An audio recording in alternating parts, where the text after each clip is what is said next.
Handaka ora duweni rumangsa tresna karo Sulastri. Mung siji arek wedok sing tak tresnani, sing dadi gantelane atiku, kejaba wening. Senajana Sulastri ayune sing kaya apa, nanging Handaka ora duwe rumangsa tresna. Apa ya bisa aku nyungsun rumah tangga karo Sulastri iso bahagia? Iki siji-sijine dalan aku kudu ninggalno Sulastri. Mas, aku lho nang kene kok sampean rono sih. Sampeyan aja kowe iki nuntuti aku ya. sampeyan kilakate dadi bojoku to, Mas. Lah terus aku golek ya apa ya gak oleh. Lastri, Ya, ya Mas. terang-terangan ae. Seminggu kas sampean karo aku jange lungguh nok kuwate. Iya, Mas. Makku ya wis arep-arep sampean kok ya gak enek moro-moro. Awake dhewe kan kate nikah kan wis cedhek to, Mas. Ngene, tapi iki aku arep ngekeki keputusan karo sampean. Ya putusan sing piye, Mas? Iki dina hubungane awake dhewe kudu putus tekan sakmene. Lho. Lah apa sih, Mas? Sampeyan iki apa sih kok iso ngomong kaya ngono? Makku iku ya wis mari blonjo, wis siap-siap sembarang wis cemepak lho, Mas. Ya wong aku ora duweni rumangsa tresna karo sampean. Mulai nganti diterusno. Ateges malah ngentek-ngenteki biaya. Sampeyan ki ya apa sih, Mas? Ngono gak ngono wong tuaku. Wong tuaku wis cepak-cepak, Mas. Wis sembarang wis siap. Sampeyan kaya ngono ya apa? Mosok bodo wong tuamu, sing penting aku ora sida dadi mantan karo sampean. Mas Handoko. Ya apa sih, Mas?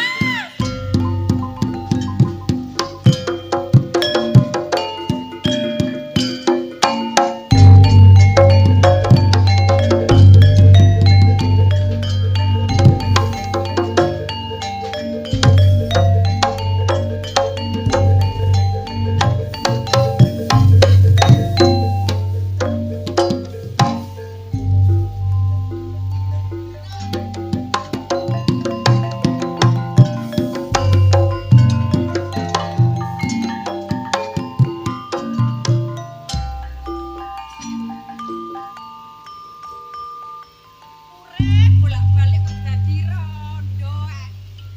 Ngene iki jarene Sudiem ngene iki brai, titik wis darani tangga. Dengarane Sudiem iku kok brai kate nandi.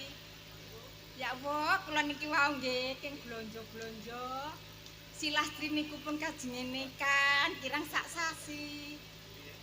Gitu kok medale ten pundi si Lastri niki wau. Jeneng lek rondo brai ku darane nek wonge. Lho lha apa lho, Nduk? Kok nangis? Mbok iki teko blanja. Awakmu ki kurang sak sasi. Mbok ngene, Mbok.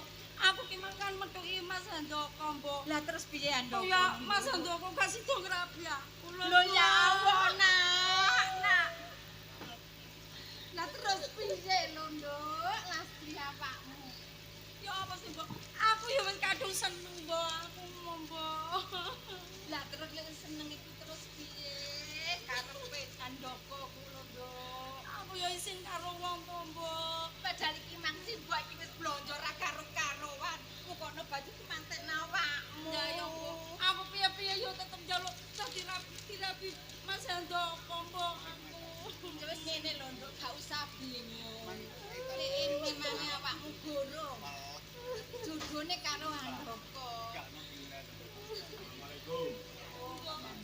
Aku piye-piye tetep njaluk dadi bojone Mas Handoko. Iki catak catak mule, Nak. Aku lho dadi dadi rapi karo Mas Handoko. Kok dhisik ta? Aja kesusu ngomong ngono ta. Lungguh. Iya, Ta. Tenang. Ceritane ya apa sih kok sampe kaya ngono ku mau? Iki mah aku lah metuki Mas Handoko. Terus dalan aku lho diputusno, Cak. Guyon ta Ora, temenan. Cak, temen wis gak durung Andoko ngomong ngono. Iya, Cak. Dino iki wis tak golekno emben. Aku yo mau, Cak. Kurang saminggu. Kaya mau, Cak. Aku pribadi rapi Mas Andoko. Yo sabar. Sabar Dik, gini. Sabar, Sampeyan tunggu. sabar, Sabar. sabar. Si Mbak iki bingung. Aku pokoknya mambo nek Sampe nyong ngono, Bu. Gak usah mikir. Wis lagi nono aku. Gak usah mikir. Baskoro iki, Baskoro. Yo piye? Dadi ceritane iki mang sampean iki diwurungno. Tetep gak gelem rabi sampeyan. Yo, Cak. Baskoro ngomong ngono. Aku ki mana kalau Mas Baskara kemana tak mati, Mbak. Yo, Cak. Ngene, Dik. Sabar, Nak. Jagat iki gak sak godhong kelor. Donya iki ombo. Tapi aku mau, Cak, nek kalau Mas Andoko aku mau, Cak. Sing luwih ganteng sing luwih sugih akeh. Mau, Cak, aku Cak. Dadi kon tetep gak gelem. Mau. Saiki ngene, Mbok. Ya sak karepmu. Pendonga riko sing tak jaluk. Yo, Tak beresane handoko.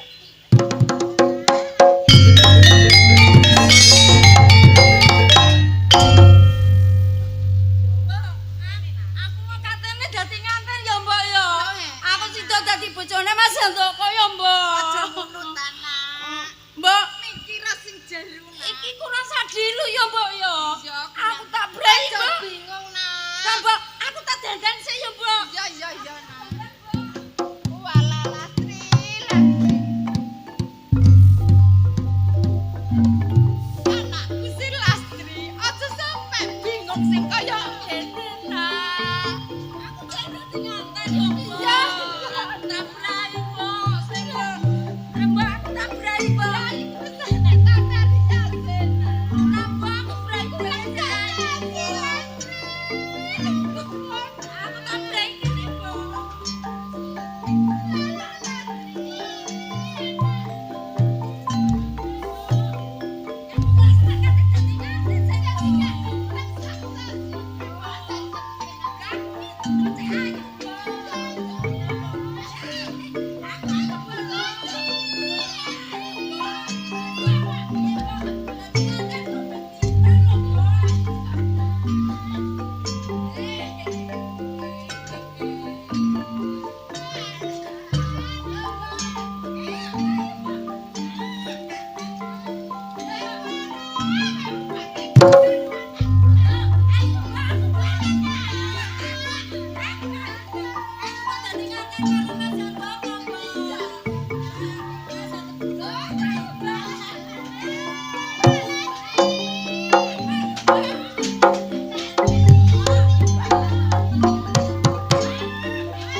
Jangan jadi bojone Mas Andoko. Loh, aku Mbok ya.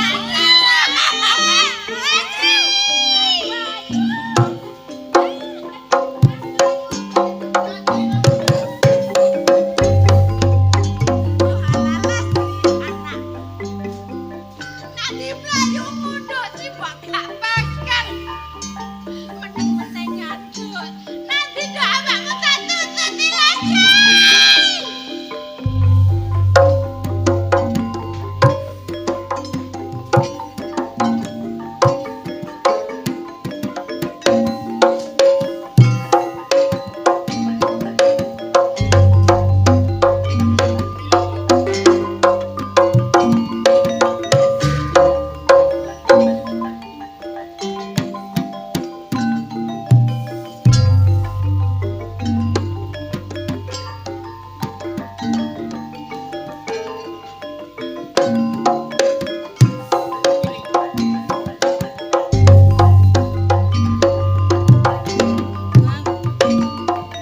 Kaya sesanteni samene sene.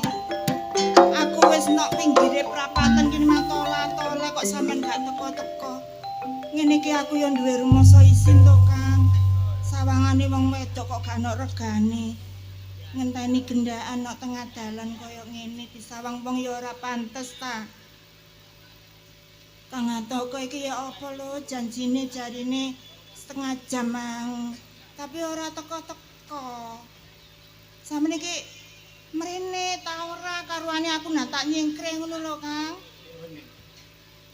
Lho. Sampeyan iku ya apa to, Kang? Jarine semayan nok kene iki setengah 10 mau. Sama nok kene iki ya wis suwe. Ya wis setengah jam. Ya sadurunge jam. Heeh. Sebab penggaweanku mau mati akeh.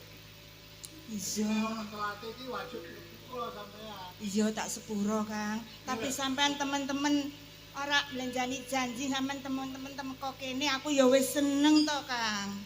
Ya iku suatu contoh nek wis bojone awake dhewe. Iya, Ya sing Kang. tak jawe iki ngene lho. Yo aja kesuwen maneh. Heeh. Ya aku nang tak teko nang wong tua sampean lamar. Sik. Cepet-cepet tak jadi. Mengko dhisik sampean apa nglamar nang aku? Lah ya apa ya sing sak mesine kudu ngono.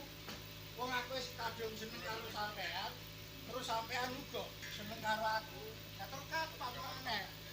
Iya, Kang. Diakhiri secara perkawinan. Iya. Aku manut ae, Kang. Aku jenengane wong wedok. Sampean nglamar aku ya Yo setuju. yo pancen wis jodoh iki Iya, awake Kang. dhewe yo nang diresmekno cek dadi bojo sah. Dadi cara sawang wong iki runtang-runtung kok wis dadi bojo kan aman. Andoko. Kang.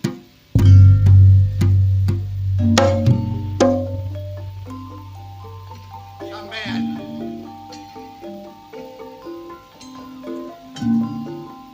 Kok apik kelakuanmu? Iku ta sing diarani wong Jawa iku. Diarani wong Jawa karo Jawane, gak tapi Jawa ta kok. Sampean kuwi sing kaya ket biyen aku iki wong Jawa. Aku yo ngerti Jawa. Nek kon ngakoni wong Jawa, tanggung jawabmu dadi wong Jawa iki apa? Aku ngerti kan. Ya, Apa sebabe nganti sampean ngelokno aku kok tengah jalan? Aku paham. Seminggu ngarep aku dadi manten karo sampean. Pasti. Nanging wong aku lak dadi sosok karo sampean. oh. Iku patrape wong Jawa. Iya. Gak duwe udel kon, gak duwe isi. Jane wis terus sing koyo ngene. Mestine sampean kudu nyadari keluarga sampean nyadari. Andoko. Nek kenek tak jung sarono genah. Ayo, ningkan barek dulu. Ora Mas. Pokoke sampean suandoko sedina kaping 7 kali dasar. Aku tetep ora gelem dadi manten karo sampean. Gak kena dilus dikasar. Jaluk dikasar aku. Terserah sampean. Wis, nek anjane kon gak gelem tanggung jawab. Nerabi karo adikku. Menisan koreng ngono lebu papan tulis. Nek kon pedotan arek pembunuhan. Ayo. Adu to sing balung jepret-jepret hadir karo. Nek sampean karo sing koyo ngono.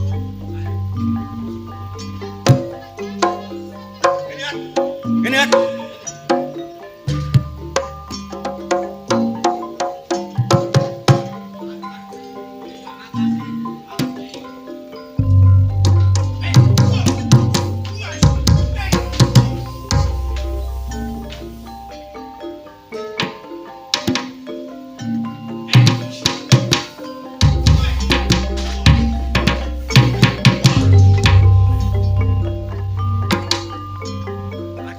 Lagi, ini kan.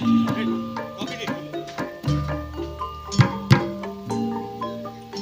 Nek iki percaya. Kudu mongsomu iki. Pai barno temon mongso dule. Terus sing sampean Ya menisan. Kon tak aku sing dadi sulame ngono iki. kan bojo sampean. Loh, nek kurang percaya, nek kon sungkan teko ngarep kok kuwi.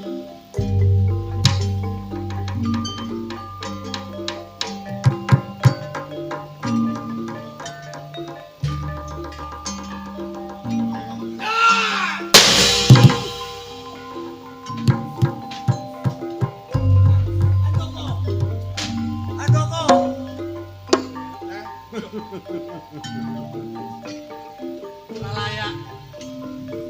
Iku mang ilmumu. Iya. Nek kurang percaya, ungalno dadamu. Ungalno. Ojo kakek kang Tak ibarat petik. Entan budi ngabluk. Arek Baskara sing ngabluk nanggone antukku. Ungalno dadamu. Nek gak jenang-jenang ngono kene tak sembah.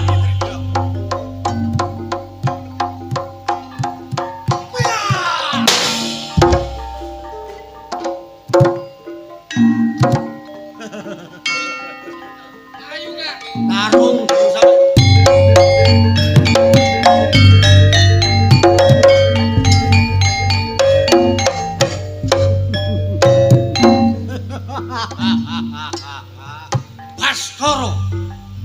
Baskara.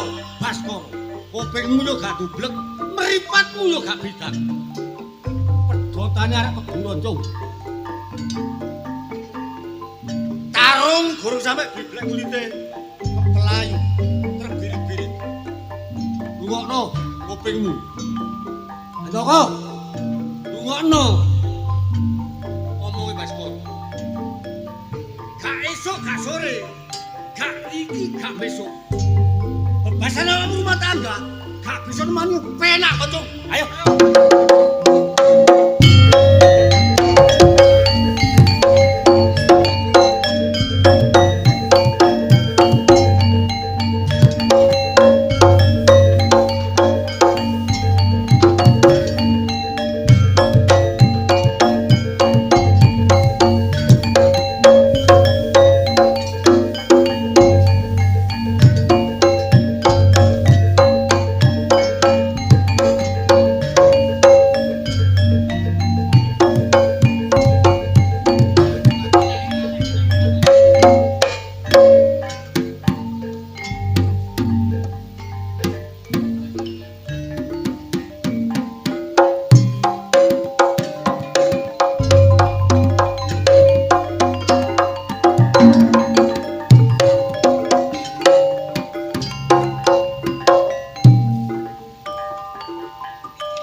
Sampeyan ajengenake kula. Terus terang nggih. Monggo pinarak riyen ingkang sekeca rembakan pripun saene. Ora penak. Mboten napa, Neng. Kula mau namung kangget jenengan. Samangka selama saminggu antasane tengulung-ulan iki kula madosi jenengan mboten nate kepanggih. Lah kados jenengan iki pripun sing bener niki? Ya sakderenge kula nyuwun sepura kalih sampeyan. Kula antine mboten wani medhuki sampeyan, antine kula mboten gadah yatra damel nyaur sampeyan. Sakjane kaya sampeyan wani utang kudu tanggung jawab, Yuk. Lah nek to Nindakaken kayane bojo kula. Kaya sampeyan muni kaya ngene awak dhewe didukani karo sing ukurane awak dhewe. Ngene lho yo Nek. Nek dina iki engko sampean gak iso nyaur nang aku. Jelas aku iki engko dibedel karo Ndara Juragan Nek. Dadi sampean yo kudu usahano ya apa iso. Kula kantuk usaha terus pundi? Niki wawan sing ngateng mawon kula mboten gadah beras. Ngapunten saestu nggih. Ngapunten kula dereng saged nyaur. Nek iki sampean iso gak iso awak dhewe kudu untuk dhuwit teko riko. Iya Kang. Napa sing ajenge kula sauraken, Wis Pak? mbok gak ngerti. Ya sembo carane Kang. Kudu iso Pak. bawa dhuwit dibagi Kang. Mas yo jenengan tenis mriki gamak mangke dalu nek kula mboten gadah arta, Pak. Kula mboten saged. Mboten Berarti saged. perlu iki gak kena dibandani. Saestu, Pak. Kula dereng saged. Ojo enak-enak riko yo awak dhewe didukani karo ukuran. Aku iki yo nyambut gawe. Tanggung jawabe iki yo gedhe.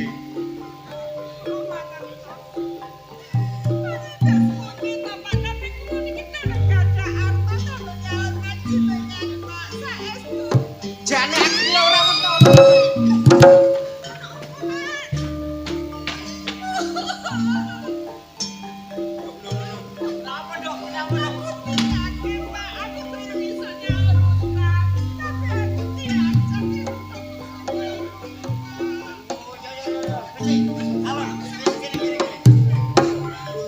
Piye iki, Pak?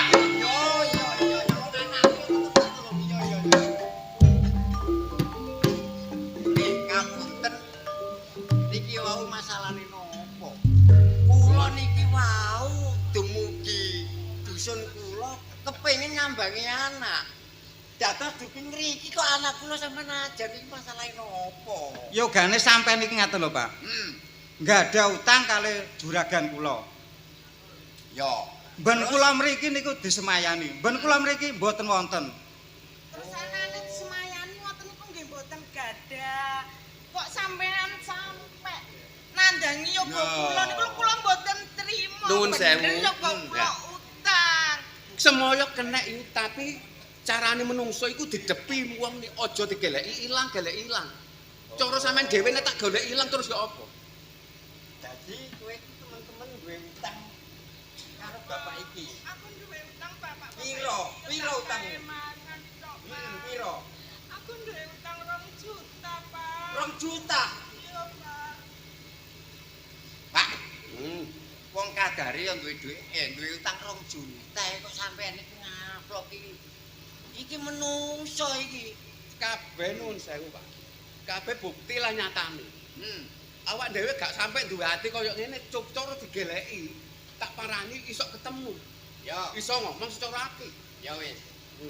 Nek anakku iki rumangsa duwe utang karo peno, gedene 2 juta. Ya. Tak lunasi. Monggo. Dina iki iso gak iso awak dhewe kudu oleh duit. Aku tunggu jarene omahe kan disita barang. Oh iku jelas. Yo. Yo tak tulungi. Untung bapak iki nggo duwe lah. Gak nggo duwe wawa disita kemen omahe iki. Terus nek disita iku lho terus anake manggon nang ndi, Lah. Pak? Iki wong tak bayar cash. Dadine utange anakku wis lunas. Aku yo matur suwun karo Riko, Pak. Cuma aku tak ngomong karo Mbak Wening. Oh, iya. Mbak Wening. Iki kene kanggo pelajaran awake Riko. Untung-untungo sampean duwe wong tuwa sing Jawa kaya ngene. Cara gak omah sampean tak sitar dadi apa?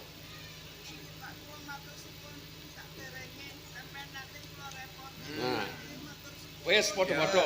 Dene wis kabeh, aku wis gak duwe tangko permanen, aku nyuwun pamit arep budal. Ya, nggih, monggo. Ngono nduk. Monggo nduk. Wis lungguh nak bapakmu cek ngomong. Bapak iki kan biyen aku lak wis tau ngomong sih karo awak. Nggih, Pak. Biyen kowe nurut karo bapak, wow uripmu kepenak. Banjur saiki piye? Bojomu wis gak diterima karo pabrik. Terus katene muli apa? Apa nek awakmu nurutno bojomu iku apa? Gak kere ta kowe jange? Sampe aja ndongakno kaya ngono to, Pak. Lho, nyatane Ya wis to, Pak. Sing wis ya wis anake wis aja diseneni. Masa anak iki ya sedih to, Pak. ngene lho mbokne, awak dhewe iki duwe anak siji iki tak gadang-gadang. Kapan goyo anakku bisa keturutan, bisa uripe makmur, bapak iki kan gak kecewa. Ya terus kadung koyo ngene terus piye maneh. Matur suwun karo sampean. Utang kula sampun sampean. Ya. Tapi kula nek pun kagum tresno kalih Cak Andoko terus pundi kok, Pak. Ini. Jodoh, Pak. Awakmu mat apa jenenge nurut bapak apa ora? Apa nurut bojomu? Nggih, kula pikir-pikir riyen ngoten to. Nah, nek kok pikir-pikir aku apa iku jenenge iku ngomongi karo awakmu. Nek awakmu abot karo wong tuamu ya kudu pikir sing temenan. Iki duwe karek sak gendel iki. Duwe karek sak gendel iki kanggo aku ya ora kepengin megat bojomu lho ya. Iki ya sembuh reka dayamu. Wis cukup sakmono ae. Ya iki dhuwit iki kanggo Kehidupan kula. iya supaya awakmu cek penak uripe ngono. Tapi mboten enten nikune sih, Pak. Mboten enten syaraté napa-napa to, Pak. Gak ono. Ning awakmu aku mangak wis ngomong sing, Nduk. Nggih, kula ngertos, Awakmu Pak. nurut bapak. Wis jelas kepenak. Iki karek sak gendel iki meneh tak gawene tuku wedhus. Nggih, Pak. Matur suwun nggih, Pak. Ya. Wis iling-ilingen kandhane bapak. Ku anake kurang, Pakmu. Wedhus ngungku sampean kuat ta ngarit nang alas. Wah. Lho lek iso kekno kabeh lho, Pak. Bapak iki cek kuat. Ku anake kurang timbang ngelek tangan maneh.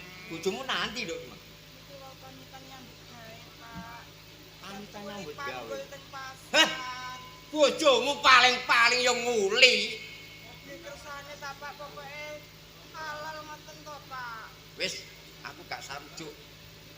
Kowe iso gak iso kudu nyambut gawe sing temen. Ayo mulai. Ya aku tak pamit Bapak muring-muring. Sing ati-ati anake. Ayo mulai, mbokne. Ya Allah. Pak, aku ya matur suwun, Pak. Saman tolong.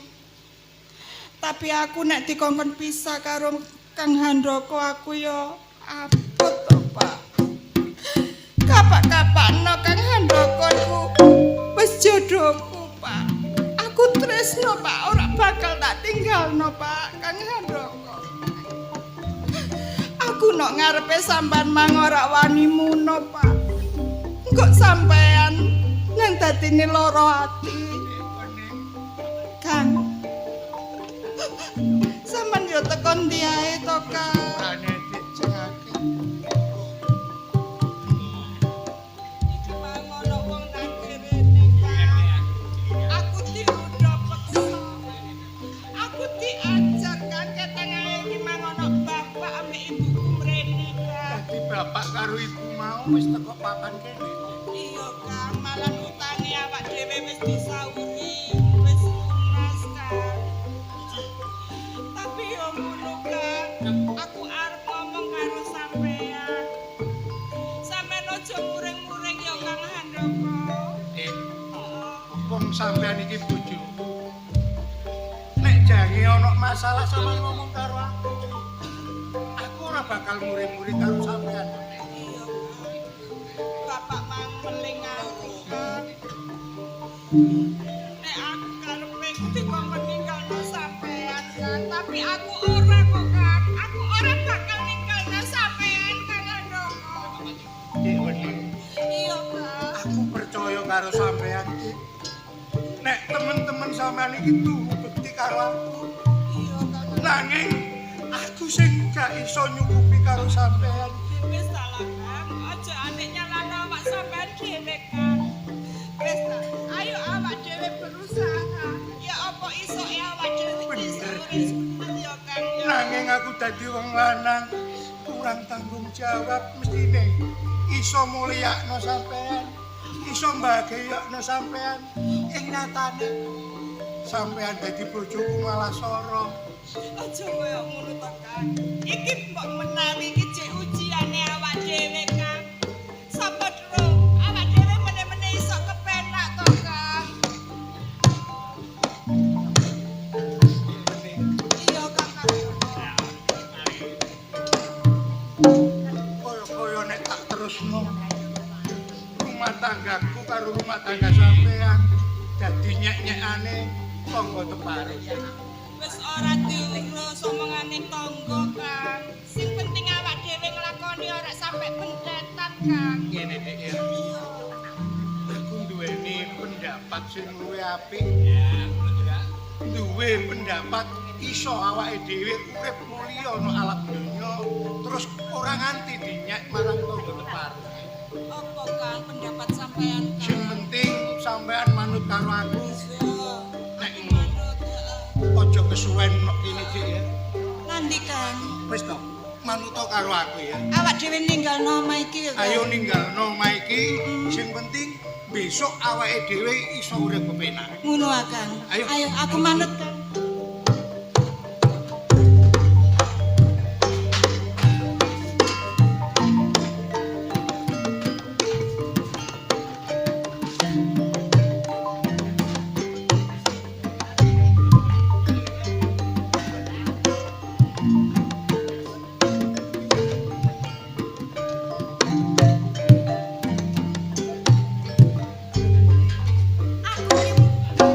Metu pirang-pirang dina golek si Lastri ki ning ngendi to, Nduk? Awak.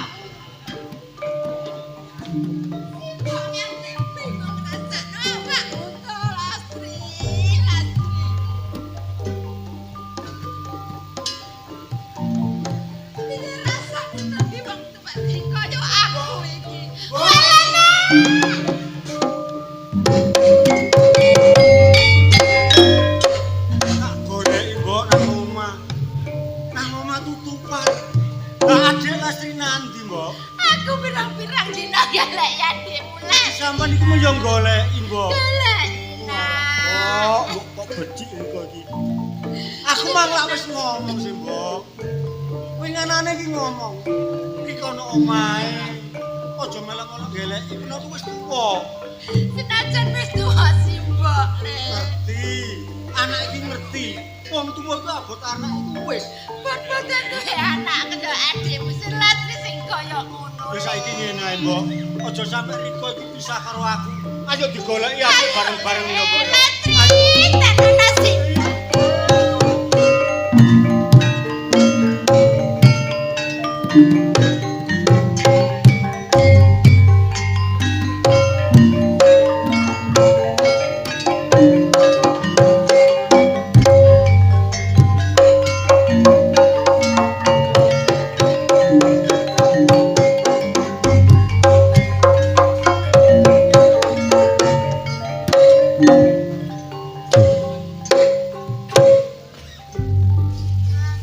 Piye, Dik? Aku to, Kang, awak dhewe iki, Kang. Mestine sampean kaget. Iya, Kang. Apa sebabe nganti tak jak tumuju ana ing kene iki lho sawane. Tibake awak dhewe iki wis teko panggonane ta, Kang? Apa to, Kang, iko, Kang? Iki kang aran Gunung Kemukus. Beke menawa awake dhewe Dik iso urip kepenak lan penak lantaran saka papan kene. Ayo iki dina teteki nek kene ya. Kene ta, Kang?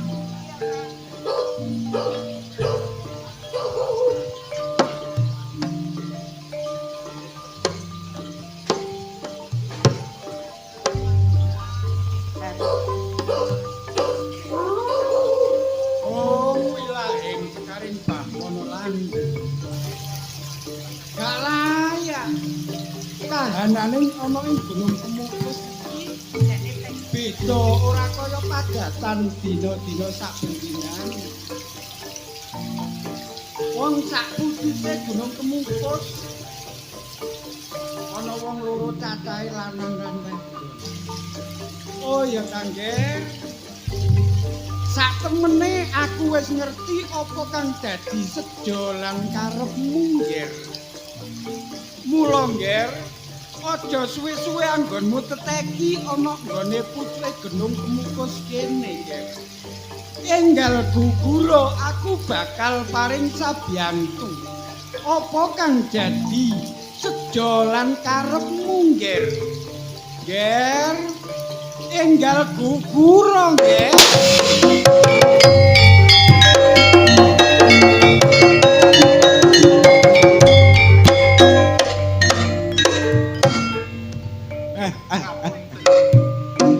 Iya, Nger. Sira sakloron ora usah kaget. Kaget mana kula dening napa kula menika sekeca anggen kula teteki kalian bojo kula. Iya. Lajeng panjenengan guguraken. Lajeng panjenengan menika sinten? Sak temene aku wis ngerti sejolan karepmu. Mula mangertenono ya aku kena diarani reksa samudra. Balik koso wangsule, Nger. Sapa kang dadi arani? Kula Handaka, Bapak. Handaka. Lah sing siji garwamu Niki bojo kula wening. Ya, Nger. Apa bener sliramu teko ana ngene ereng-erengi Gunung Kemukus kene iki? Kowe kepengin urip sing mulya. Nggih. Cukup samubarangmu kabeh. Leres atur panjenengan. Yo. Aku bakal paring sabiyantu marang kowe sakloron. Mula, Nger, enggal jumeneng, Nger, bakal tak paringi iki. Lah menika menapa, Bapak? Mula mangertenono. Iki sak temene mung rupa walu. Leres, Bapak. Sira tak perintah muduna ana ereng-erenge Gunung Kemukus. Dokono ana wit ringin sing gedhe coba mlebu nang jerone guwa. Ning walu iki panganen wong loro karo bojomu ana kedadian apa ae aja nganti kaget lan aja nganti wedi. Ya iki minangka syarat saranane kowe kepengin urip mula tampan ana nggih. Yo Tambah pangestu, Bapak. yo tak enteni ana pucuk Gunung Kemukus.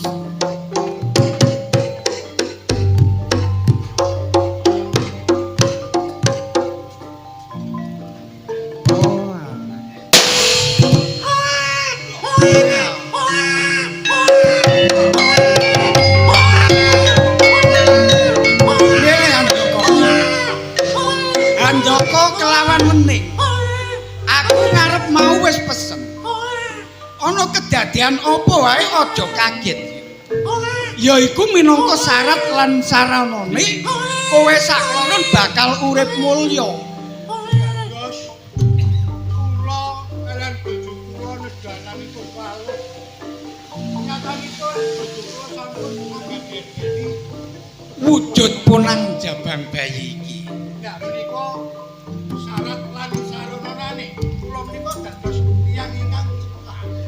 Syarat saranane iki iling-ilingen nganti temen. Aja nganti kowe sakloron melanggar pesenku iki. Siji, kowe sakloron ora oleh nandur waluh sing sak tengah ngareping latar. Iling-ilingen. Dieling-eling. Sing nomor loro welingku sing pungkasan. Ya jabang bayi iki ramuten kanthi apik, ramuten kanthi becik. Tak baleni manah iku minangka syarat lan saranane kowe bakal urip mulya. Lah, sarene si jabang bayi iki durung ana tengere. Kowe aja nganti lali.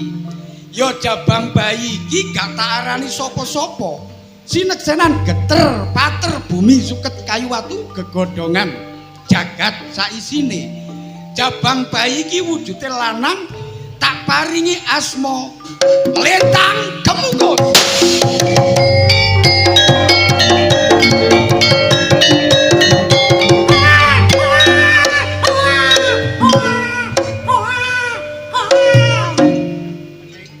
Iya Kang Handaka. Sarene Bapak Resi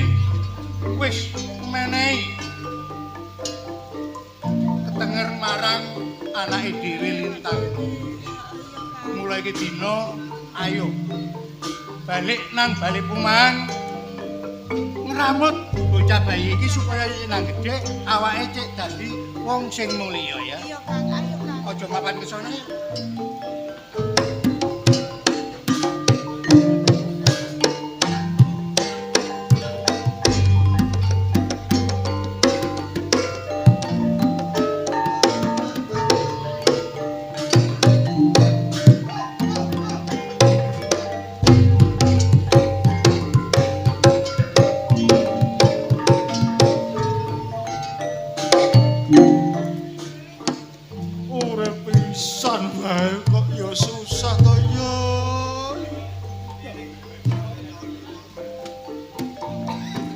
Aku iki kepengen metu teko omah iki dolan.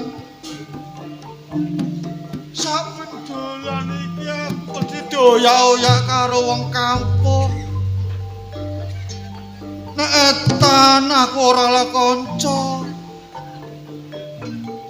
Nek kulon aku mesti ora dikongkon ngalih. Hei, kowe iku sapa? Aja lebu kampung kene. Ngalih. Apa sego? Lek lebu kampung kene arek cilik-cilik wedi ku lho. Ayo ngalih. Sek to, aku iki ora ngedeni arek cilik. Aku iki ya padha umate, aku iki menungso. Manungsa kok kaya ngono lambene. Ya mbok menawa kabeh iki wis ginaris. Mbok menawa wujudku ya kaya ngene. Ngalih. Pokoke ngalih kok. Aku pengen dolan. Iki kok nek iki kene wong penduduk kene wedi kabeh kan. Ayo ngalih. Aja to, Go. Aja, Go.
Nandi ae bocah iki.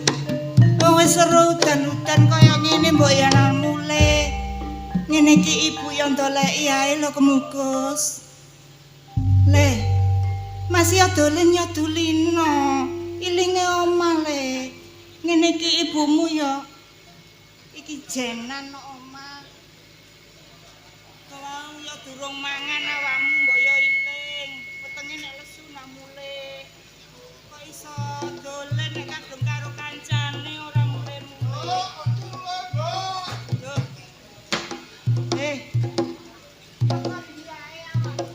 Aku mari dolan, Mbok. Aku ora karo wong kampung. Makno ta ora usah dolen ado-ado. Wis nang omahe. Aku Apa dikon ya ora lesu wetengmu kekesuk durung mangan. aku ki dikon ndok omah ae aku ki ya bingung to, Mbok. Aku pengen oleh kanca. Simbok iku lek wis padha mek karo kancamu sih. Aku ya pengen kaya arek-arek ngono lho, Mbok. Ya bak nekeron, ya bak delikan. Aku ya pengen oleh kancake mosok karo Simbok. Tenimbang awakmu karo kancamu kok dilokne aduk karo Simbok. Mbok. Heeh. Sampeyan biyen iki gawe aku wis sampe kaya ngene arek-arek padha wedi mbek aku lho, Mbok. Iku wis takdirmu. Ya trimon aja atik ngersula. Kemukus. Apa, Mbok? Wis ora usah ngersula. Wis rupamu iku ya wis ngono iku. Wong awakmu ngono iku lho Simbok iki ya seneng.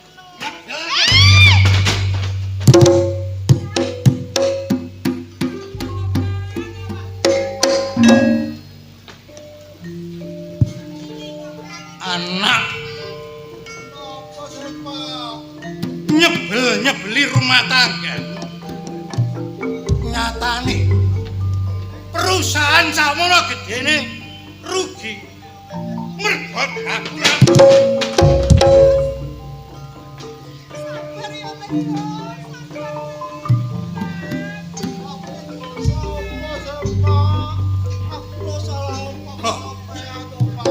kon takok luput lan dosamu apa?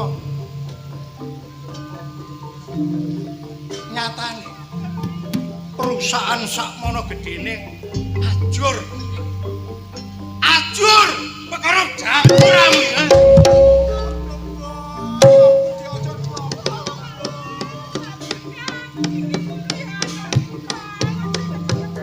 Anak nek wis gak kenek diatur isane mung badhok.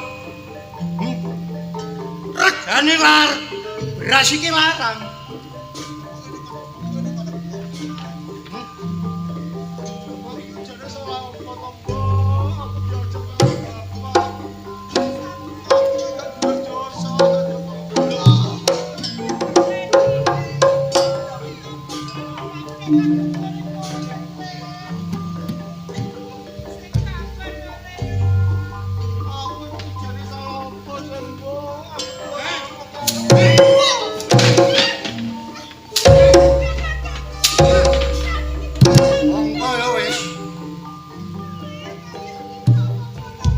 Anak nek gak nguntungno wong tuwek percuma.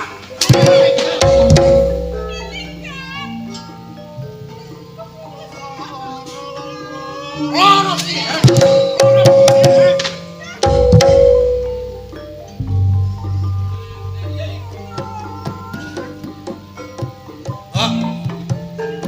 Iki kaya-kaya weteng tuluwe. Masak apa iki? Aku tak mangan sih nang jero.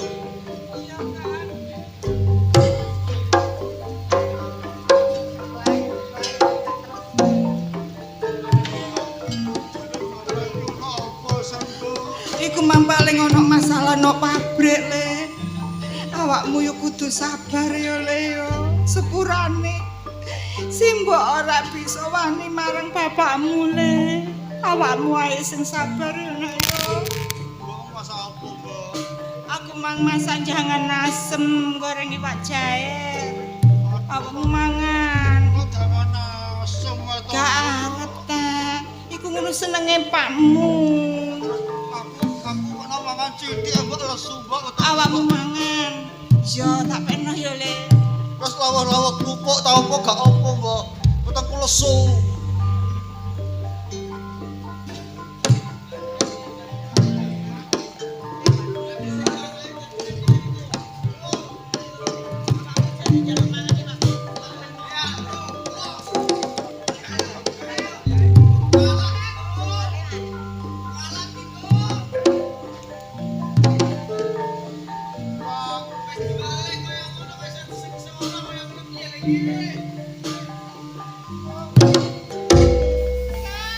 Wis wetengmu kalu. Iki lho, bacoken.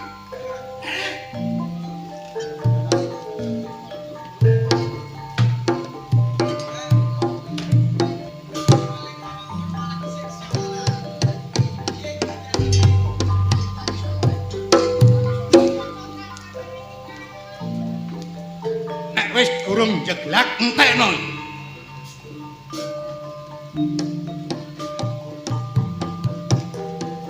Nah, pantes nek kon mangan nang ruang tamu. Pantesmu nok kluruan. Nek wadukmu isih kaliren, ayo entekno.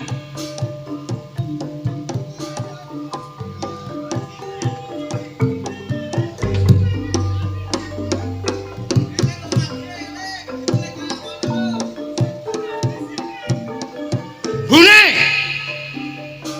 Rene. Nek sampean isih seneng karo aku. Isih seneng duwe bojo aku. Ayo, tinggal. Emre.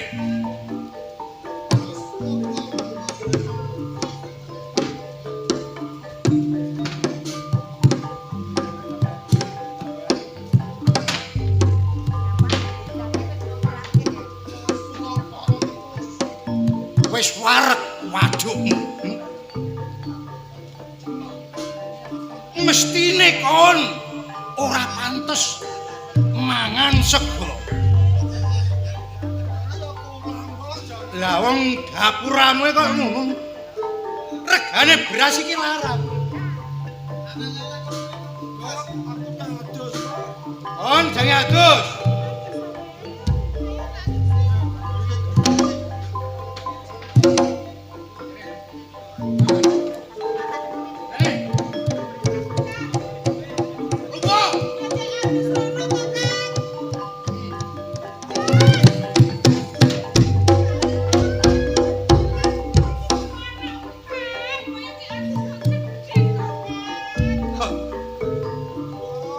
Ora pantes adus banyu apik.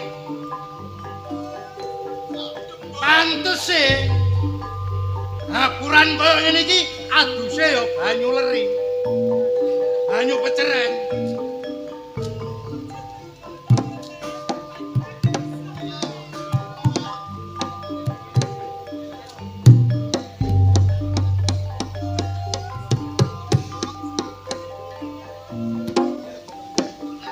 Nek tak terus-terusno kon nok omah kene ateges aku ora ana ajiku babar pisan marang tangga tepar.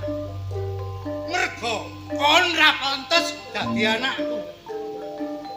Iki dina kowe kudu sumingkir teko omah kene.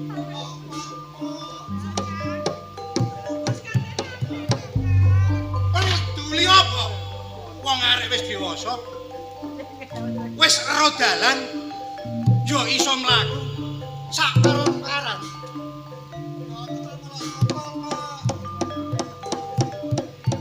Lintang.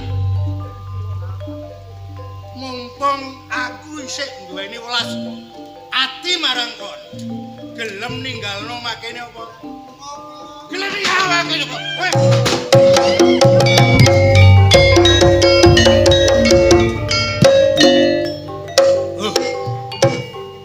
Wis ora susah ditangisi.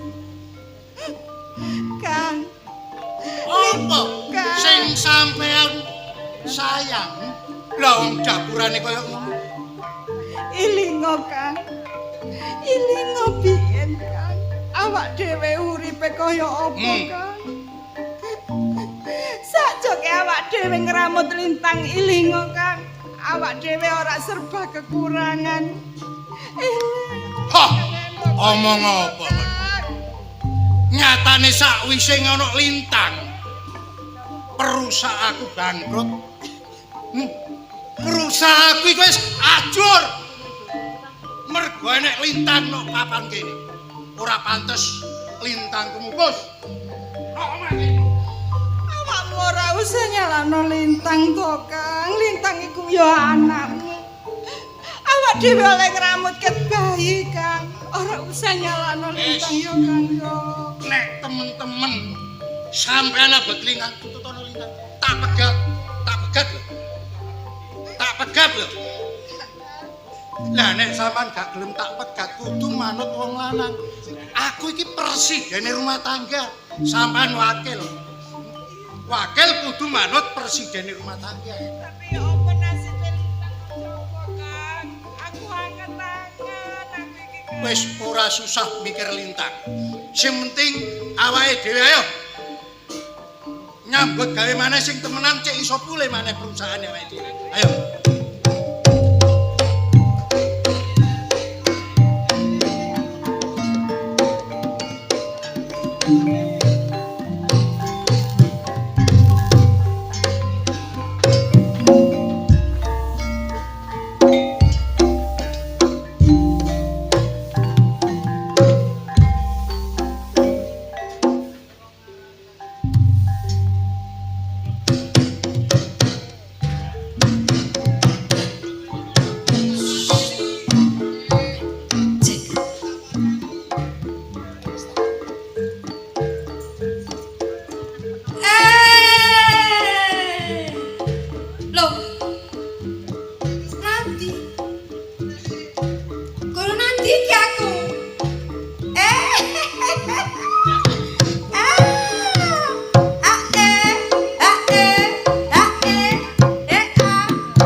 uripe sadalan-dalan oleh pangan duit sing kalah waton cukup kanggo sadalan lan pangan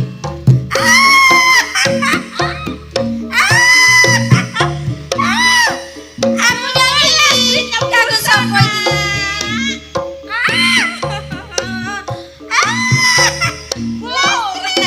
iki jajanku karepku lu enak jajane Bu lho aku dhewe seman lho tak pangane kali aja melok-melok kali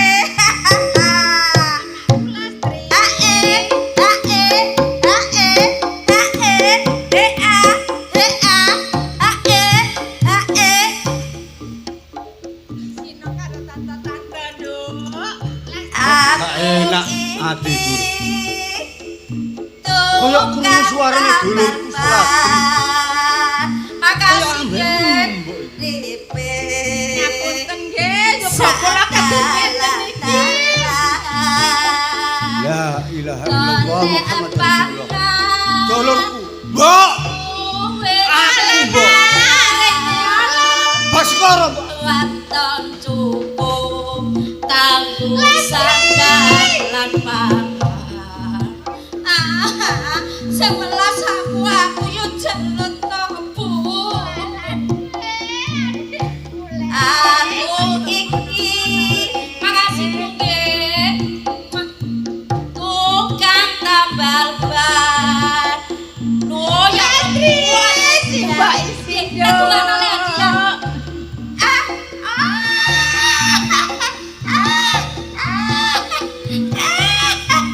Makasih Bu. Aku iki tukang tambal ban. Uripe sadalan-dalan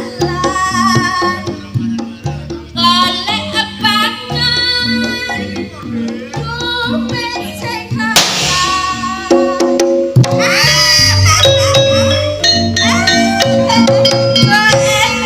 makasih Bu,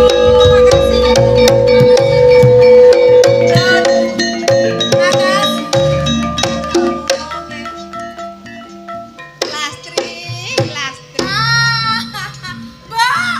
ayo dah, ayo. Aku kenapa, Mbok? Lah aku kok koyo ngene ta, Mbok?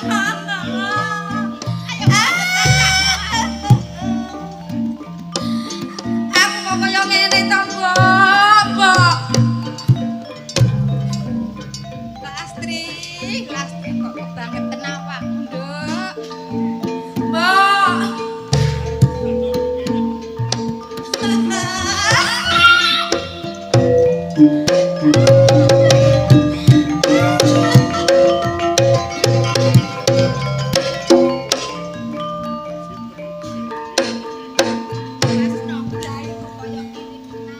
Aku kok sok koyo ngene to,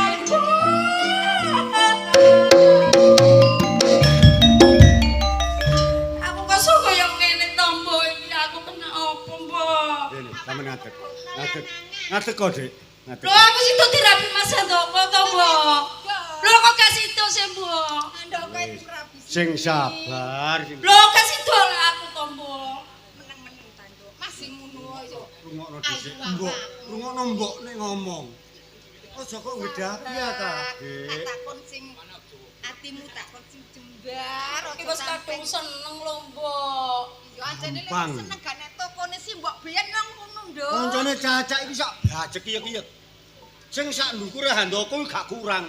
Terus aku sapa cah sing rapi Kok cah. aku sing golekno, Dik, temenan. Golekno sing temenan yo Lho, ta. Ngene ya kene apa? le, gelekno anake camat le. Lho, beres. Anak camat gelem karo aku to, Mbok. Camatokan. Dadi sampean mung Matokan, Mbok. Lak gelem senggan. ngene, Dik. Yo Mbok gak apa-apa, Mbok. Dadi sampean mung gak sadar. Saiki Sampeyan ngene. kuwi edan turut dalan. Olehku ndeleki ku ulan-ulanan, Dik. Rumoso to, Cak. Lho, apa sebabnya sampeyan iso sadar ya teko pusaka iki lho, Dik. Gosik-gosik aku takok. Mbok. Awakmu sakwise budal ninggalno Simbo antarane adikmu. Dadi aku ku ora kok Berarti ora kok mblara lho yo gelek ngene iki. golek ilmu, Mbok, kanggo tulung sak padha-padha, Mbok. Ora kok anak koyo anak peno adikku ki ora iki tok. Iki hasilnya wis akeh, Mbok. Semen kok ya iso pinter ngono. Lah panjak tono bareng ku biyen tak tambani waras. Lho, tono biyen nak tau nemen serba lebu pasar Lho, lho. biyen zamane nduk ngene duta kesuma iku tak tambani angel. Angel sampai pedhot del. Lah kok lek ganti iku tunggale iki kok. Aja melok-melok lho ya. Sing angel Dik ya. Cakno iku ngurokno iku angel. Kena gelem diet iku. Untuke Mbok iki mung ya oleh pendonga rika sing tak jaluk. Ternyata iki mung ya mandi temen Mbok. Saiki ayo adus-adus Dik, sampean Ya salin. Cak, aku tak salin ya Cak, tak adus ya Cak. Tak kenone mengku. Wis aku tak aduse Cak, aku tak salin. Iya. Ayo.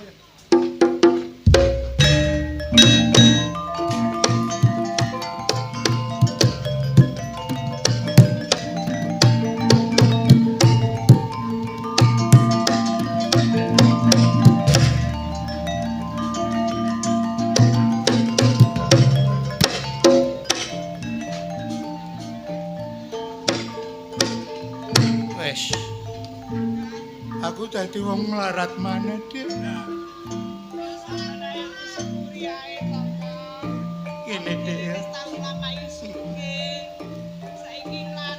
Nyatane bekase karyawanku ketok aku liwat nganggo pakaian sing koyo ngene malah ora diajeni malah didoni. Wis ora usah ngersula ya Kang yo. Ngene Dik ya. Kaya-kayane tak terusno urip sing kaya ngene. Kaya-kaya aku wis ora kuat. Mula iki dina ayo munggah nang Gunung Kemukus maneh, Dik. Awak dhewe munggah nang kukus meneh. Njaluk tulung Bapa Resi maneh. Lho.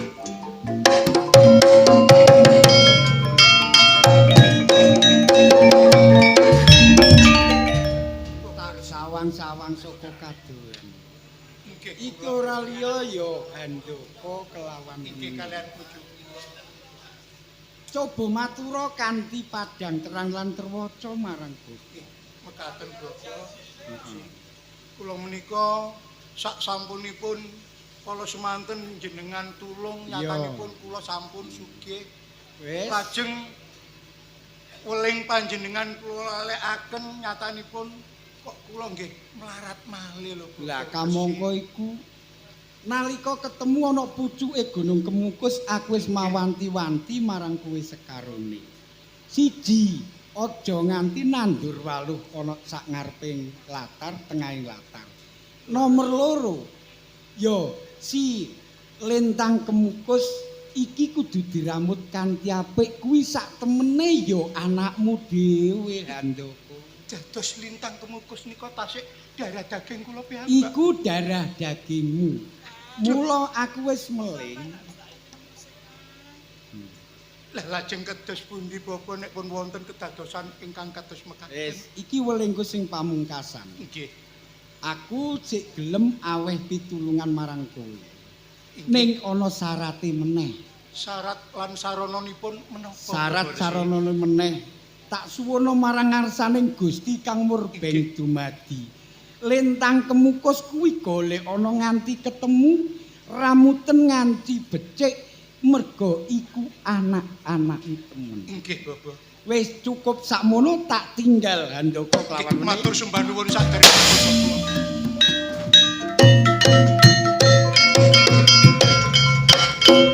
Lintang Kemukus iki anakku. Iya Kang. Kang Handaka. Sampeyan ketika lak wis tak ilingno sekang tanggung sing Nek aku percuma, Dik. Iya Dadi Kang. wong tuwa ora ngerteni marang anak. Lho, Pak, jenengan, Pak. Patri.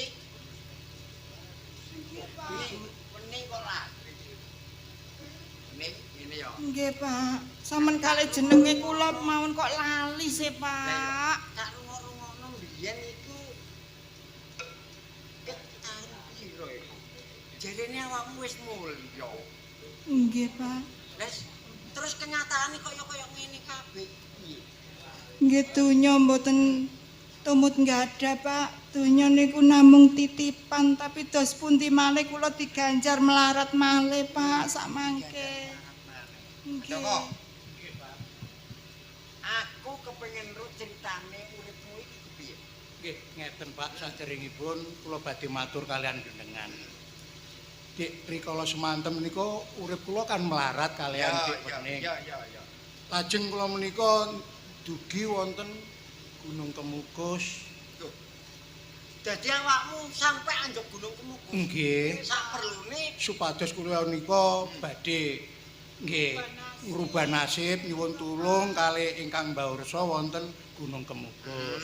Terus isine Nggih. ngrepotaken sampean kan. Ya. Lajeng kula teteki kalian bojo kula ing nyatanipun wonten Bapa Resi ingkang nulung dumateng kula. Terus Lah, kula kalian bojo kula dikengen maem walo. isine Nggih walo niku. Lajeng maem walo bojo kula kok langsung bobrot. Gadah yoga. Lah saiki dununge anakmu endi? Nggih, kula usir wong rumah kula menika mboten nate gadah yoga. Nggih, Lintang Kemukus menika nggih ingkang dipun bopong kalian bojo kula. Nek ngono-ngono kowe iki salah penapa. Nek rumangsaku iki nek cara hitung aku, ya iku minangka iku gondelamu. Uripmu iso enak lan kepenak mergo teko anakmu. Ning nyatane anakmu mbok sir mesti. Nggih. Ayo, gelakno anakmu saiki. Lintang Kemukus. Ayo.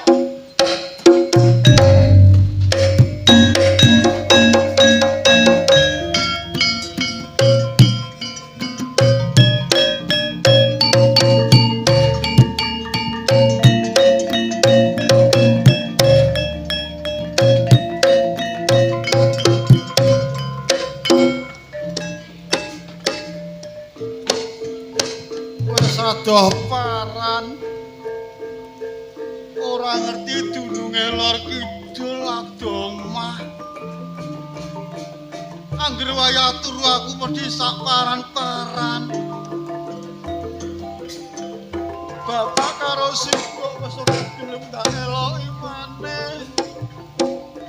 Terus iki aku dunung ana ngendi? Lintang Kemukus. Kuwe anakku, Nggen. Pak, aku bapak.